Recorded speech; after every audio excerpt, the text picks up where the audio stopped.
Boa tarde, pessoal. Um beijo no coração. É o Rafa. Vamos continuar nossa jornada aí. Agora, nós estamos com o tema dor e sofrimento. Essa é a parte 3, o terceiro vídeo sobre dor e sofrimento. E esse vídeo, eu quero gravar ele, assim, não que eu vá fugir do assunto, tá, pessoal? Não vou fugir do assunto, do tema central, né, que é dor e sofrimento. Mas eu preciso falar sobre isso, porque às vezes, né, as pessoas veem eu falando nos meus vídeos, né, que a pessoa que deposita o coração dela, dinheiro, né, na riqueza, nos bens materiais, as posses materiais, a pessoa ela está depositando no coração dela naquilo que é impermanente e por conta disso haverá a dor e o sofrimento, né? Inevitavelmente haverá a dor e o sofrimento.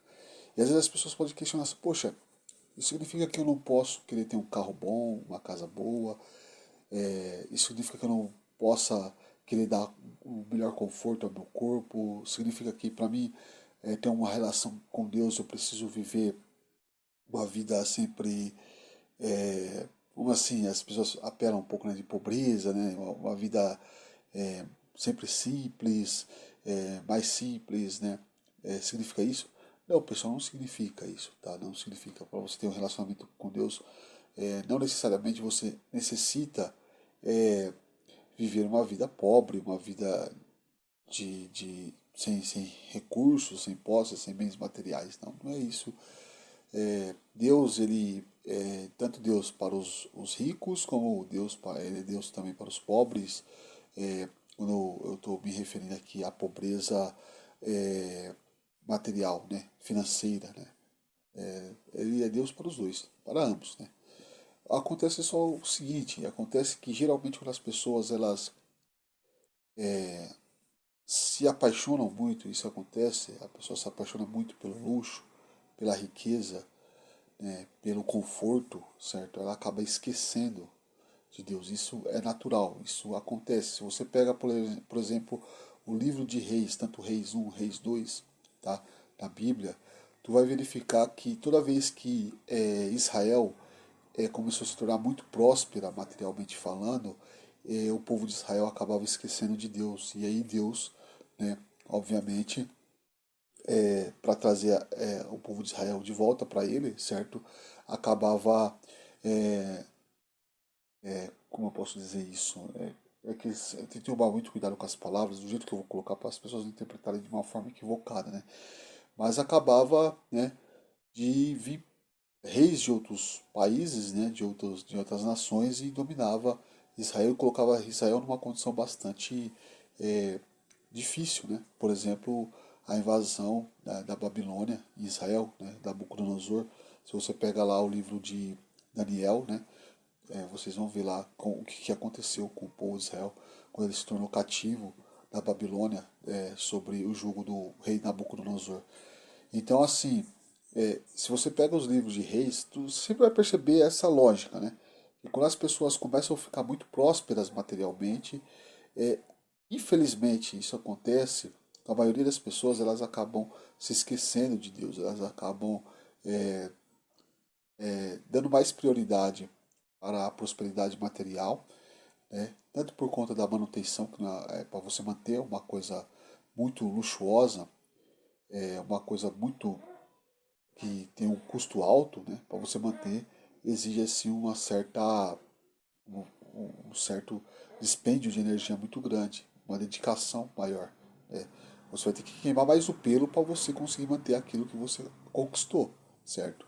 Isso é verdade, né? Você vai ter que se dedicar mais. Então, somente ficar mais concentrada na manutenção dessas propriedades, desses bens, desses recursos. E aí, automaticamente, você vai dando menos prioridade para teu vínculo, para tua relação amorosa com Deus, certo? Sem falar também que muitas vezes para a gente conseguir o dinheiro, certo? Conseguir a manutenção desses recursos, dessas riquezas, a gente precisa agir, precisa adotar atos. E se você está muito distante de Deus, certamente os seus atos, as suas atitudes serão atitudes que irão prejudicar não somente a você, mas irão prejudicar outras pessoas, outros filhinhos de Deus. Tu tem que entender assim, da mesma forma que Deus quer que você tenha uma vida próspera, uma vida boa, materialmente falando, certo? Aqui não estou nem falando da questão espiritual, estou falando da questão material. Você tem que entender que, da mesma forma que Deus quer que tu tenha isso, essa prosperidade material, essa boa vida, né? Ele quer que os outros filhinhos dele também tenham, certo? Então, se você começa a agir de modo que beneficie somente a você e prejudique outras pessoas com as suas ações, certo? Você está desagradando a Deus, você está desapontando a Deus, certo?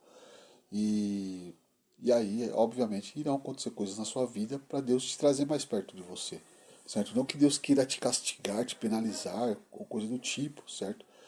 A penalização, o castigo de Deus só vem para aqueles que cometem atos muito terríveis, atos ruins, atos maldosos, verdadeiramente maldosos, que causam muitos danos, não só físicos, mas psíquicos aos outros filhinhos dele, entendeu? Aí realmente Deus vai te penalizar e vai te castigar, isso vai acontecer, certo? Mas, então, assim, veja, não é porque você é rico, você é próspero materialmente falando, você é distante de Deus. Não é isso que eu estou querendo dizer. Mas existe uma tendência, certo? Uma tendência às pessoas que possuem uma maior riqueza, uma maior prosperidade material, existe uma tendência a elas se esquecerem de Deus, elas darem mais prioridade para a manutenção dos seus recursos materiais do que para a sua vida em comunhão com Deus e com a criação de Deus. Tá legal? Então, assim, não significa absolutamente, certo, que você não deva ter uma casa boa, um carro bom, uma casa bela, um carro belo, ou absolutamente não significa que você não tenha que ter uma mesa farta e próspera, cheia de variedades de alimento. Não, não significa isso, tá? Pelo amor de Deus.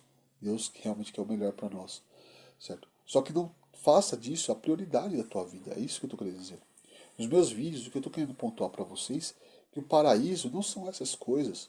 Não é a prosperidade, não é o quanto de recurso material que tu tem que te faz uma pessoa feliz, que te faz uma pessoa alegre, uma pessoa bem-aventurada, vamos dizer assim.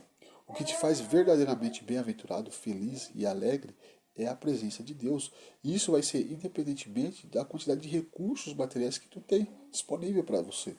Se você tem muito, tu vai ser feliz da mesma forma que tu tiver pouco de recursos materiais, certo? Não são essas coisas, é isso que eu quero que você enxergue, tá? Que não é as coisas em si que te conferem a bem-aventurança e a felicidade. O que te confere esse estado é a presença de Deus. Você só vai conseguir aproveitar verdadeiramente esses recursos que tu tem, certo? Se você estiver com a presença de Deus, porque eu vejo muitas pessoas, certo, que se dedicam muito a adquirir recursos e posses materiais, mas elas não se sentem felizes e alegres como deveria ser. Por quê? Porque elas vivem afastadas da presença de Deus, psicologicamente, porque Deus está disponível. Deus é gratuito, Deus não cobra nada para você estar perto dele. Mas a sua mente, certo, é que te distancia dele. E por que ela distancia você dele? Porque você não tem domínio e controle sobre sua mente, certo? Você deixa a sua mente comandar a sua vida. Você deixa a sua mente ditar a você o que é bom e o que é ruim, certo? E aí você segue tudo que sua mente lhe diz. Só que você é independente da sua mente. Na verdade, você que tem que reger e controlar a sua mente, não a sua mente te controlar. O que acontece na maioria dos casos, né? A nossa mente acaba nos controlando e nos dando a impressão de que determinadas coisas é que irão nos fazer felizes e alegres, quando na verdade é a presença de Deus.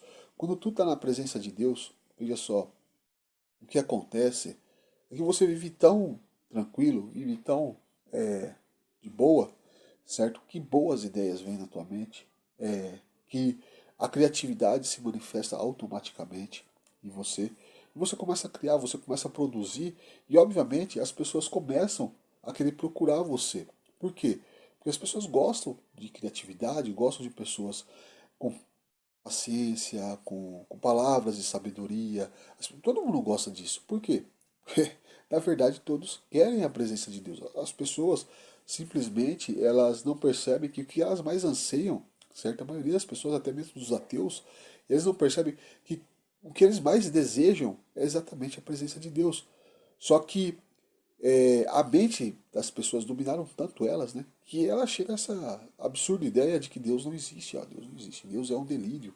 Deus é uma fabricação da mente que, percebendo, né, a diversidade da natureza material para se sentir mais segura diante de situações difíceis, criou essa ideia de Deus para poder se sentir mais segura, como se fosse um artifício da mente, né, a criação da ideia de Deus para poder dar essa sensação de segurança para as pessoas poderem funcionar na vida. Muitas pessoas dizem isso, muitos ateus dizem isso. E até se você analisar, né, esse ponto de vista dele, parece até interessante, parece até faz sentido. Mas isso porque eles não vivem, certo, a presença de Deus. Somente quem vive a presença de Deus, quem experimenta essa presença, é capaz, certo, de realmente passar, certo, essa, essa, essa percepção do que é a presença de Deus. Somente a pessoa que vive isso, certo? Eu costumo dizer, né, que assim,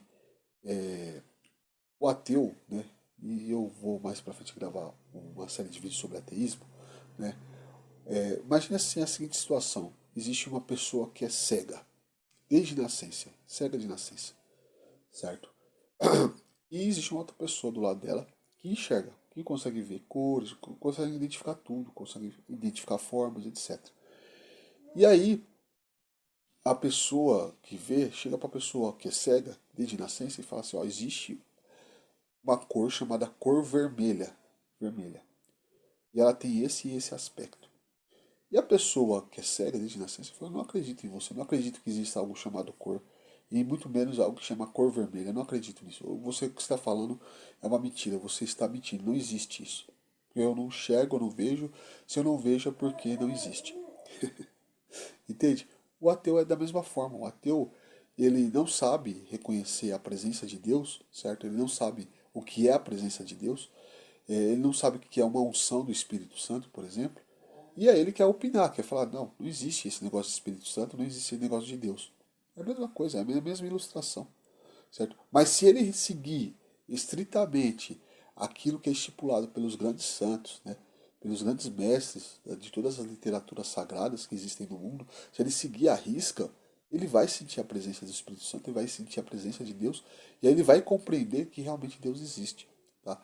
Que o que está faltando nele é uma disposição e uma humildade, cara, uma humildade de reconhecer que ele está cego. Ele não consegue ver ainda, porque ele pode. Deus conferiu esse dom a todos. Tá? Basta apenas a pessoa ter disposição e humildade para reconhecer que ela está no estado de cegueira. Só isso. Só que, como às vezes a pessoa é arrogante, né, e soberba, ela não quer aceitar que ela está numa posição inferior, abaixo, né? Ela, não existe Deus, Deus não existe, isso é mentira, isso é farsa. Tá? Mas aqui eu fugi um pouco do assunto, né? Entrei sobre essa questão do ateísmo, mas assim, então, veja pessoal, não significa absolutamente, tá? Que para você ter Deus no coração você precisa ser pobre ou miserável ou coisa do tipo, ou fazer um voto de pobreza, né? Isso vai dar, veja, da intenção de cada pessoa. Se a pessoa quer fazer um voto de pobreza e quer seguir Deus nessa linha, fazendo esse voto de pobreza, por exemplo, como os franciscanos fazem, ela pode, né? Mas não queira que outras pessoas sigam essa mesma ideia, né? Obrigar que as outras pessoas tenham essa mesma percepção, né? Achando que ela é a única que vai te levar realmente a Deus. Não, não existe isso, tá? Só que tome cuidado com essa questão de procurar muito conforto material, muito luxo material, muitas coisas belas, né, maravilhosas, etc. Porque assim, para elas não te tirar o foco de que é a presença de Deus que te confere a sensação de bem-estar, de alegria, de paz, de harmonia, de inteligência, de sabedoria, de felicidade, de alegria. Bom, a presença de Deus que te confere isso, não as coisas em si, certo? As coisas, elas podem te dar uma sensação de êxtase por serem belas. Por exemplo, você vê um carro lindo. Pô, carro lindo, cara, que extraordinário. O ser humano foi capaz de fabricar isso. Que bacana, cara. Que legal isso. Ou uma casa linda, confortável. Legal, cara. Só que tome cuidado, só tome cuidado. Para não acontecer que nem acontecia com Israel, né? Israel começava a se tornar muito próspera materialmente, ela acabava caindo, porque ela acabava esquecendo dessa relação simples, né? Entre pai e filho, né? A relação entre Deus e nós, né? Uma relação de pai e filho, uma relação humilde, tranquila, pacífica, né? Sem querer nada demais, sem querer, né? Não tem necessidade. Mas se a pessoa gosta, né? Gosta de coisas belas, gosta de comida boa, né? Uma mesa farta, etc. Se a pessoa gosta disso, tá? Tranquilo, né? Desde que ela não perca essa relação com Deus e com a criação de Deus, beleza. Só que tome cuidado, porque assim, quanto mais coisas tu vai absorvendo materialmente falando, certo? Tu tem que verificar se isso não está prejudicando outras pessoas, né? Por exemplo, o excesso de acúmulo de bens, de consumo, de posses materiais, né? Você não tem necessidade de acumular muita coisa, você tem que dividir com as outras pessoas. Né? Esse negócio de acumular muito, né? Por exemplo, tu ter 5 casas, né? 5 casas e tu coloca 4 para alugar e vive em uma, né? E aí tu cobra caro no aluguel para você manter a tua vida e etc, né? Tô prejudicando pessoas que não têm onde morar, porque você cobra caro o aluguel, né? Você se tornar uma pessoa avarenta, né? Então tome cuidado, só com isso, tá legal, pessoal?